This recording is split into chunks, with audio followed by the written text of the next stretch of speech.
क्षण कर्म चेतन बंधकारु, कर्म के अवसान का कह कर स्वरूप यथार्थ जग का, जो किया उपकार है उसके लिए जिन वाणी माँ को वंदना शत बार है, वंदना शत बार है, वंदना शत बार है।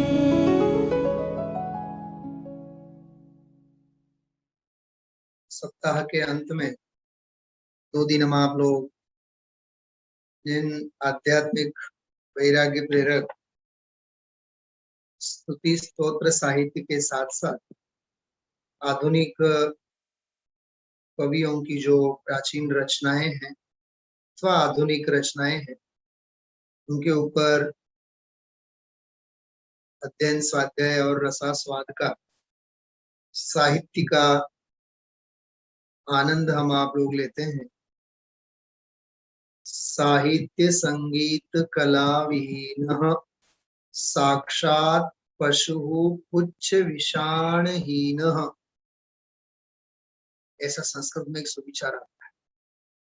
साहित्य संगीत कला विहीन, साहित्य और संगीत की कला से विहीन, कहने का मतलब जिसे अपने जीवन में साहित्य का रस न हो अथवा संगीत का रस न, वहां तो लौकिक दृष्टि से, यहाँ अपन लोग ऐसा समझे साहित्य से मतलब शास्त्र अध्ययन स्वाध्याय वाचन चिंतन श्रवण, इनमें जिसे रुचि न, और संगीत से मतलब भक्ति है, स्तुति है, स्तवन है, सुनने में, गाने में, बोलने में, मतलब भाव भक्ति।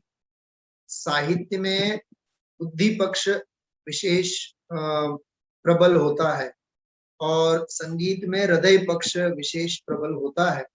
कहने का मतलब जो भक्ति अध्ययन स्वाध्याय आदि की रुचि और रस से बेरस रहता है, नीरस रहता है, साहित्य संगीत कलाहीन, जिसे उन कलाओं की कोई पड़ी नहीं है। देखिए एक बात साथ में कह दें कि भक्ति और पूजा के नाम से यह जीव क्रियाकांड कह करके उसका विरोध करे, नहीं नहीं हम तो भक्ति में नहीं मानते हैं, हम तो पूजा में नहीं मानते हैं, हमें तो बस स्वाध्याय स्वाध्याय स्वाध्याय। लेकिन ऐसे जीव उतनी ही चाव से पिक्चर के गीत सुनेगा। ये पिक्चर के गीत उतने ही रस से सुनेगा जितना वो यहाँ नीरसता अपनी बताता है। समझ में आ रही बात? तो इसका मतलब क्या है? इसे भक्ति पूजा अध्ययन स्वाध्याय आदि से दूर रहना है और अपनी शिथिलता और स्वच्छंदता का इसे पोषण करना है। बात समझ में आ रही है?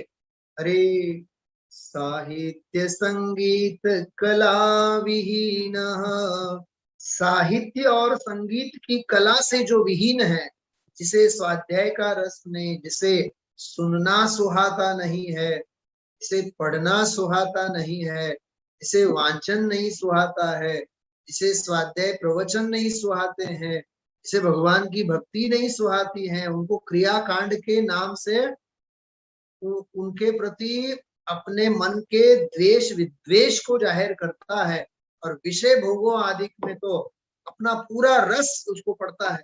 इससे पता चलता है कि यह स्वच्छंदी निश्चयाभासी जीव।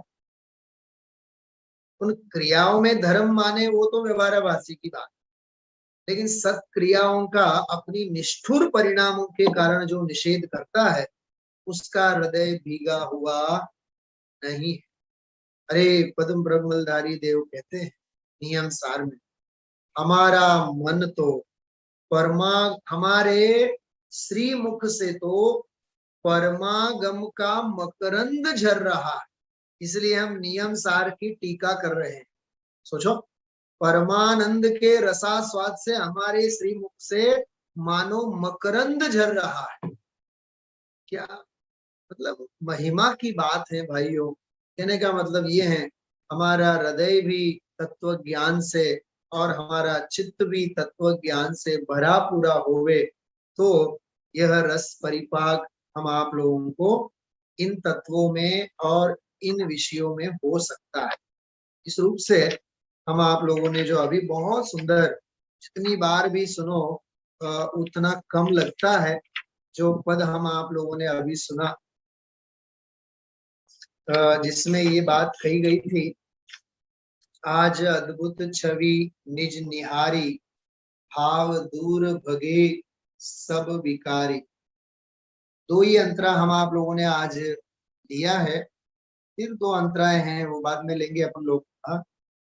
भूल से ही न मैंने थमाना, आज देखा स्वयं का निधाना। भूल से ही न मैंने थमाना, आज देखा स्वयं का निधाना। आहा वैभव अगुरु लघु ही पाया, अगुरु लघु ऐसा मेरा वैभव, न जिसमें घटना है न जिसमें बढ़ना है। द्रव्य पनजों का त्यों ही लखाया, द्रव्य आत्म द्रव्य स्वरूप द्रव्य जैसा है वैसा ही मैंने लखा है। अब जरूरत सभी की विसारी, आज अद्भुत छवि निज निहारी। अब जरूरत सभी की विसारी, अब मुझे जगत में किसी की कोई आवश्यकता नहीं है, मुझे किसी की कोई जरूरत ही नहीं है मुझे सुखी होने के लिए, ये कहना चाहते हैं। पूज्य गुरुदेव श्री, पूज्य बहन श्री एक बहुत सुंदर बोल बोला करते थे। मूल तो बहन श्री का बोल है वचनामृत में, द्रव्य किसे कहते हैं? द्रव्य उसे कहते हैं जिसे अपना कार्य करने के लिए किसी अन्य द्रव्य की आवश्यकता नहीं।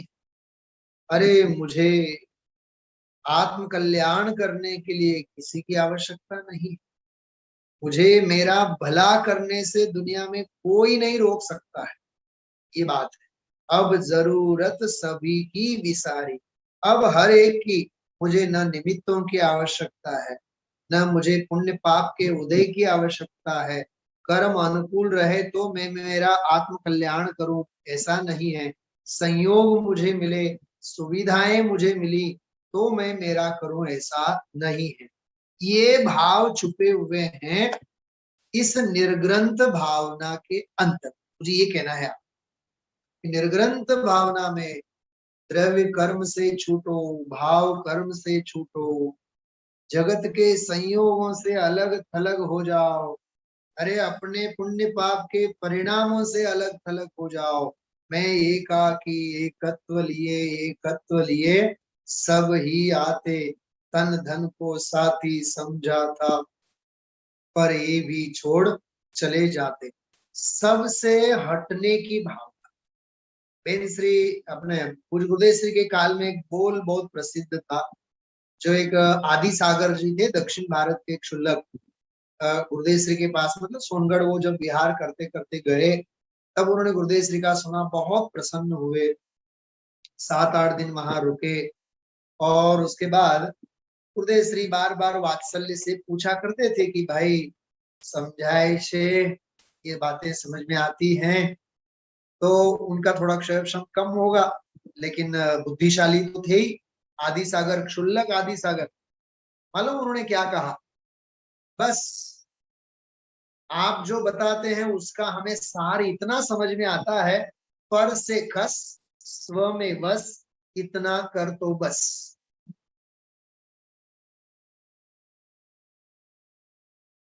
है गजब की बात। हाँ, पर से खस स्व में बस, इतना कर तो बस। बस ये इतनी सी बात है। फिर बाद में यह बोल तो बहुत लंबा चला। हाँ, इतने मात्र से आएगा अतीन्द्रिय आनंद का रस, ये सारी मतलब परंपरा आगे चली, लेकिन ये इतनी मार्मिक बात उस जीव ने पकड़ी थी। बस निर्ग्रंथता की भावना मतलब पर से खस, ये मुझे कहना है। क्या कहा? निर्ग्रंथता की भावना। देखो मैं आपको एक एक व्यू देता हूं। जैसे हम आप लोग, जैसे यहाँ के काफी लोग जुड़े हैं, बाहर से भी जुड़े हैं। अपूर्व अवसर हम आप लोग अभी स्वाध्याय कर रहे हैं, लगभग 70-75 स्वाध्याय हुए हैं। मतलब 70 दिनों से लगभग अपन लोग अपूर्व अवसर के आधार से स्वाध्याय कर रहे हैं। 10, 11, 12 ही काव्य अभी तक हो पाए हैं। तो अपूर्व अवसर क्या है? एक शब्द में यदि कहेंगे तो निर्ग्रंथता की भावना। क्या कहा?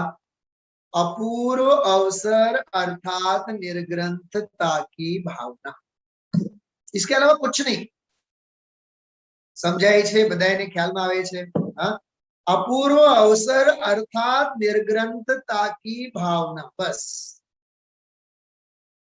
प्रवचन सार चरणानुयोग सूचक चूलिका क्या है?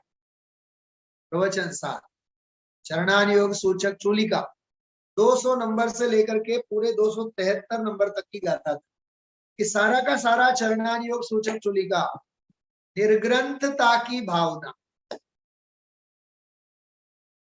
समझ में आ रही बात? हाँ, भगवती आराधना क्या है? भगवती आराधना सर्व प्राचीन श्रवण संस्कृति का ग्रंथ, अपूर्व अवसर है अपने आप में निर्ग्रंथता की भावना है। मूलाचार क्या है? निर्ग्रंथता की भावना है। मतलब निर्ग्रंथ मुनि भगवंतों के हर वचन अपने आप में निर्ग्रंथता की भावना है, अपने आप में निर्ग्रंथता की भावना है। और जो जो भी वैराग्य का चिंतन मनन होगा वो सब निर्ग्रंथता की भावना। पर से खस स्व में बस, इतना कर तो बस, न किसी से राग न किसी से द्वेष, बस ये निर्ग्रंथता की मूल भावना है। तो इस दृष्टि से हम आप लोगों को इन काव्यों का स्वाध्याय करना चाहिए। देखिए हम आप लोगों ने 3 अंतराओं का पाठ कल किया था। थोड़ा सा मैं विषय अभी लेता हूं, पर इन तीनों का ही हम आप लोग थोड़ा सा और विस्तार करते हैं। फिर बाकी के जो 3 अंतराएं हैं वो अगले सप्ताह हम आप लोग ले लेंगे। देखिए, निर्ग्रंथता की भावना अब हो सफल मेरी, बीते अहो आराधना में हर घड़ी मेरी। हे प्रभु, निर्ग्रंथता की भावना अब हो सफल मेरी। मेरी भावना केवल निर्ग्रंथता की है, समस्त जगत से छूटने की मेरी भावना है। ये न संयोग रहे न संयोगी भाव रहे, न देह रहे न देह के परिणाम रहे। मैं तो समस्त जगत से अलिप्त होता हुआ, शास्त्रों में जिसे अबद्ध स्पृष्ट कहा है, मैं मेरी परिणति में अबद्ध स्पृष्ट स्पर्श करना चाहता।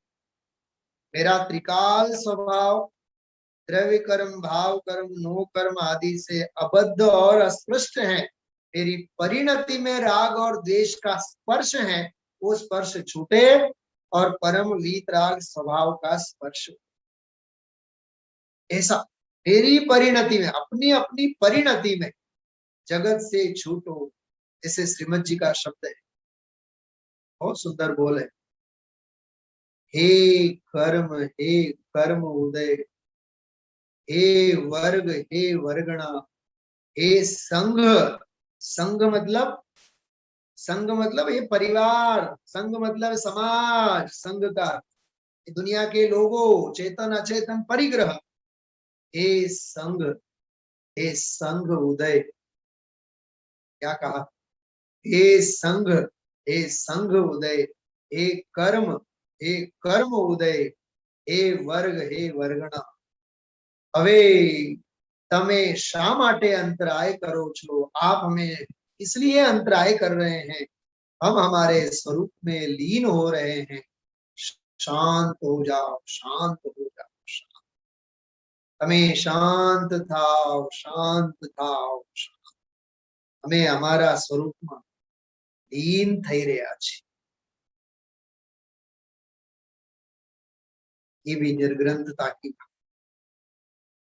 कल मैंने कहा था निर्ग्रंथता की भावना अर्थात बहन श्री के शब्दों में जगत से मरने की भावना। जो जगत से मरना चाहे वो अपने स्वरूप और स्वभाव में लीन रह सकता है। दुनिया को बहुत होश है, बाहर की बहुत होश है, इतना रस है राग और द्वेष की आपाधापी में, कषाय के खेल में, कौतूहल के खेल में। शास्त्रों में लिखा है, संस्कृत के साहित्य ग्रंथों में, उत्सव प्रिया जना।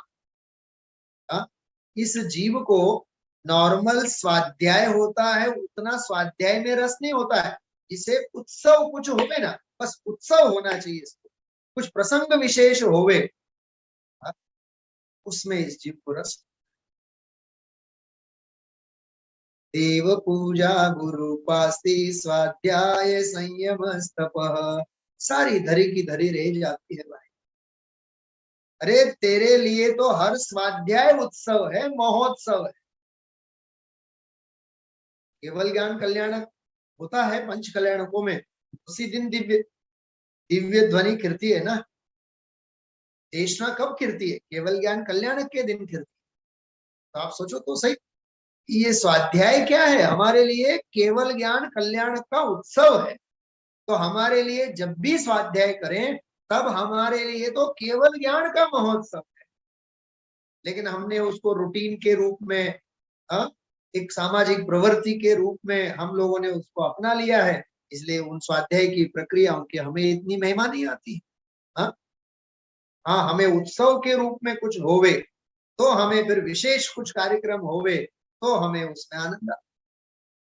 भाई और बहनों, सब संकल्प विकल्प हैं, आप सोचिएगा।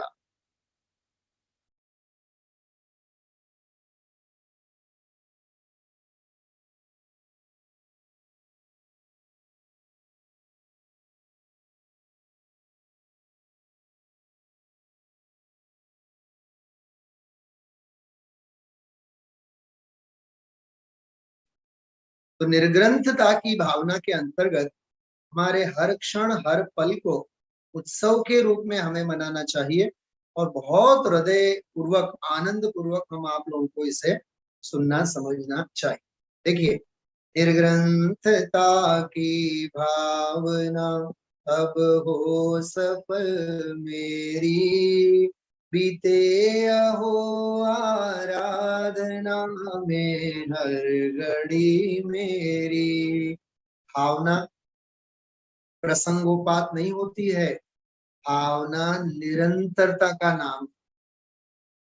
अरे आत्म कल्याण की भावना, आत्महित की भावना, अपनी भलाई की भावना, अपनी निराकुलता की भावना, अपनी आत्म चिंतन की भावना, आत्म शांति की भावना निरंतर होती। भावना एकाग्रता का नाम है।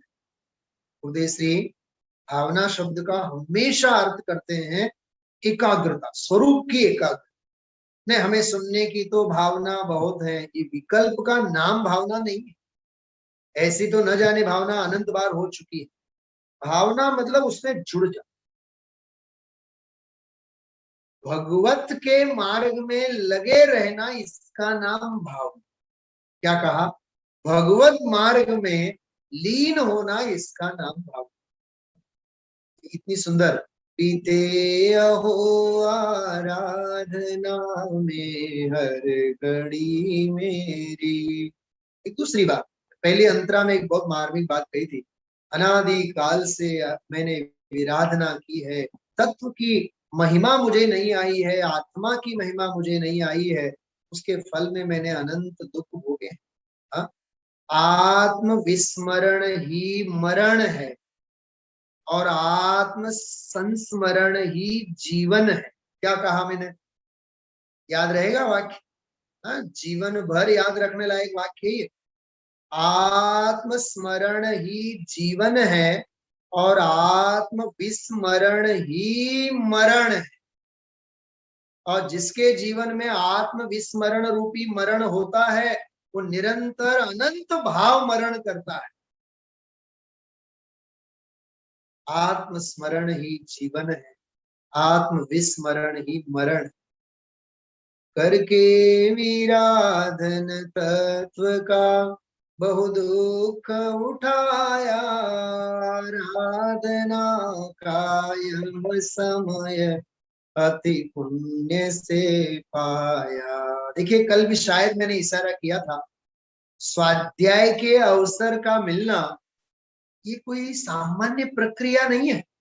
स्वाध्याय सुनने के लिए मिलना ये अपने आप में आराधना का काल है। क्या कहा? जैसे किसी की शादी हो रही होवे, हाँ, अपने सगे संबंधी में किसी की शादी हो रही होवे, और उसमें भी समझो अपने कजिन बहन की हो, कजिन भाई की हो, अपने घर परिवार की ही होवे, हाँ, अपने बेटे बेटे की ना हो, अपने ही कजिन की किसी की होवे, कितना तैयार होते हैं अपन लोग, हाँ, कितना तैयार होते हैं जैसे मानो शादी अपनी ही हो रही होवे, हाँ, मंडप में फेरे हमारे ही लिए जा रहे हो, कितना उत्साह है। तो स्वाध्याय का हर कार्य, स्वाध्याय की हर सभा मेरे लिए साक्षात समो शरण में मिली हुई आराधना की घड़ी। सुनने के लिए मिला ये नहीं लेना चाहिए हमें, हमें तो स्वाध्याय का अवसर मिला, ये अपने आप में मेरा अहोभाग्य है, ये मेरे लिए आराधना के क्षण है, मात्र श्रवण के पल नहीं, आराधना के पल है, ऐसा हमें समझना चाहिए। मतलब देखो स्वाध्याय को आराधना के रूप में लीजिए आप, हाँ, करके विराधन तत्व का बहु दुख उठाया, आराधना का यह समय अति पुण्य से पाया, करके विराधन तत्व का बहु दुख उठाया, आराधना का यह समय अति पुण्य से आया। कितनी सुंदर बात, आराधना का यह समय हमें महापुण्य से आया, मतलब उसको आराधना के क्षण के रूप में हमें लेना चाहिए, और अति पुण्य से आया। कल मैंने कहा था पुण्य के उदय से एसी बंगला, पैसा, धन संपत्ति, अरे यश कीर्ति सब मिल जाएंगे, लेकिन अति पुण्य का उदय होता है तो तत्व की आराधना के क्षण मिलते, तत्व का सुनने मिलना ये साक्षात अमृत का मिलना है। तो अमृत किसके लिए होता है वरदान? जो मर रहा होता है, मृत्यु सन्मुख होता है, मृत्यु की शैया पर जो लिटा होता है, उसे जीवन दान का मिलना, उसे वो अपने आप में वरदान है। जैसे इस रोगों कोरोना महामारी के काल में, अरे जिसे हॉस्पिटल में बेड भी मिल गया, हॉस्पिटल में एडमिशन होने के लिए, एडमिट होने के लिए उसे वहां बेड भी मिल गया, तो भी अपने आप में मानो आधा तो अमृत मिल गया। फिर ऑक्सीजन मिल जाए, फिर प्राण बच जाए, फिर उपाय हो जाए, निदान हो जाए, वो तो बाद की। अब आप सोचो तो सही, आप वर्तमान परिस्थिति में मौत नंगी तलवार लेकर के नाच रही है, फिर भी हमें स्वाध्याय और तत्व की इतनी महिमा नहीं आती है जितनी की अन्य प्रवृत्तियों की महिमा। टोडरमल जी साहब ने लिखा है, भाई साहब तुझे जैन कुल मिला, तुझे जैन धर्म मिला, तू या तो कषाय की मंदता में, या तो लोक प्रयोजन को मुख्य रख करके विषय कषाय आदि में ही समय गंवा देता है, समय तो चला जाए, ऐसा लिखा है। इसलिए मिथ्या प्रपंचों में उलझ अब क्यों करूं देरी, फिर ग्रंथता की भावना अब हो सफल मेरी।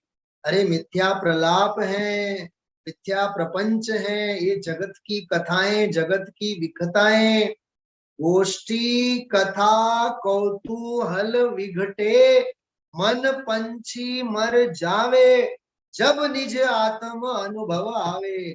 अरे न इस जीव को गोष्ठी सुहाती है, बोलो गोष्ठी मतलब तत्व की गोष्ठी की बात कर रहे हैं, गोष्ठी कथा कुतूहल विघटे, अब कोई कौतूहल नहीं, कोई कुतूहल जगत की कोई प्रवृत्ति के प्रति नहीं, पैसा कितना आया कितना गया, क्या हुआ क्या नहीं हुआ, हाँ, निहाल भाई सौगाणी जी जैसा अपना जीवन होना चाहिए। सुबह का नाश्ते का प्लेट उनके रूम में रखा हुए, शाम को 6 बज जाए तो भी नाश्ते का प्लेट वैसा का वैसा धरा रखा रहे, वो नाश्ता भी ना किया, भोजन की तो बात जाने दो, सामायिक की मुद्रा में बैठे दिन भर वही बिल्डिंग के ऊपर, घर के ऊपर जहाँ लिफ्ट का रूम होता है वहां बैठे हो, न अंदर आना कोई, न स्वयं बाहर जाएंगे, न खाना न पीना, ये होती है अंदर की तल्लीनता।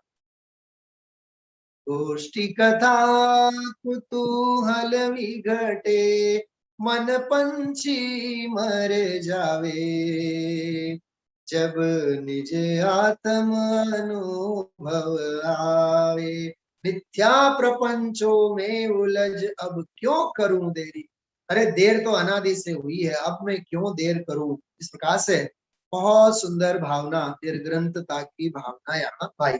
आगे देखिए, जब से लिया चैतन्य के आनंद का स्वाद, रमणीक भोग भी लगे मुझको स्वभी निस्वाद। ये मैंने अभी आपको बताया, जब से लिया चैतन्य के आनंद का आस्वाद, जब से चैतन्य स्वरूपी भगवान आत्मा का स्वाद मुझे आया है, रमणीक भोग, रमणीक भोग का एक और अर्थ है सातिशय पुण्य के उदय से मिली हुई प्राप्त संपदा, जिनके लिए हाथ पैर हिलाना नहीं पड़े। इष्टोपदेश में लिखा है, मतलब सहज जो पुण्य के संयोग मुझे मिले हैं, वो भी, उनमें भी सब मुझको सभी निस्वार्थ रमणीक भोग भी लगे। मैं आपको बताऊंगा कल आगम प्रमाण के माध्यम से। इष्टोपदेश में लिखा है, ये बहुत सुंदर, तो विषया सुलभापि, ऐसा लिखा है, सुलभ विषय। सुलभ विषय से मतलब जिनके लिए हाथ पैर हिलाना नहीं पड़ता है।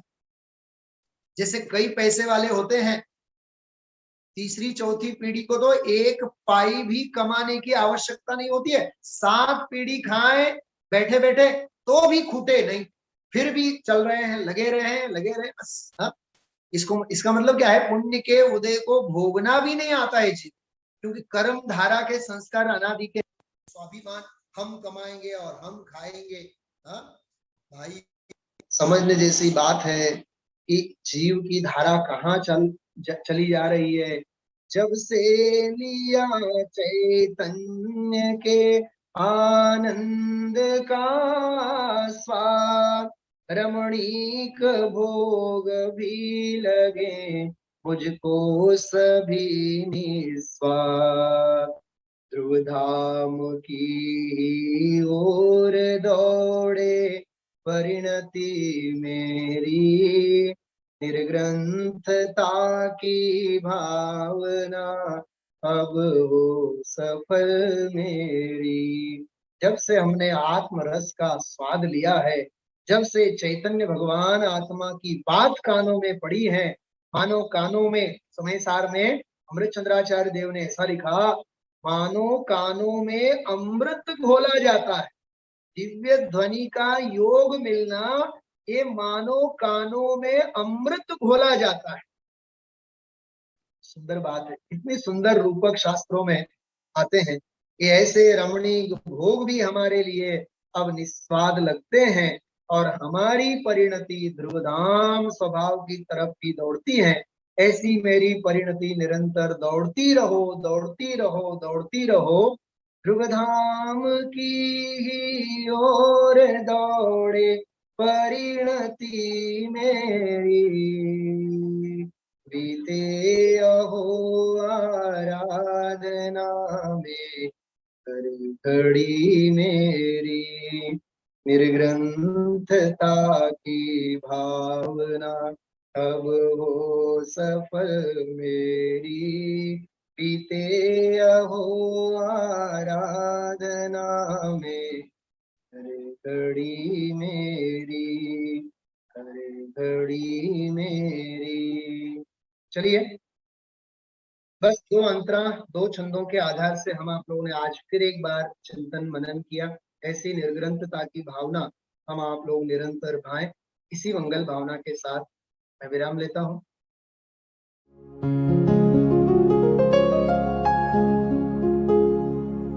निज निधि निज में बताए,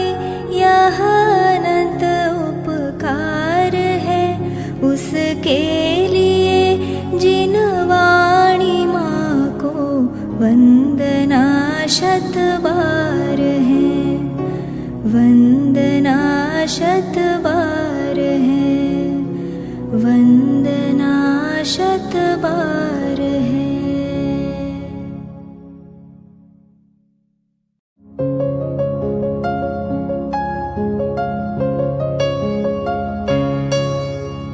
हे जिनवाणी भारती तो ही जपो दिन रैन, जो तेरी शरणा गहे सो पावे सुख चैन। जावाणी के ज्ञान ते सूझे लोकालोक, सो वाणी मस्तक नवो सदा देत हो ढोक, सदा देत हो ढोक।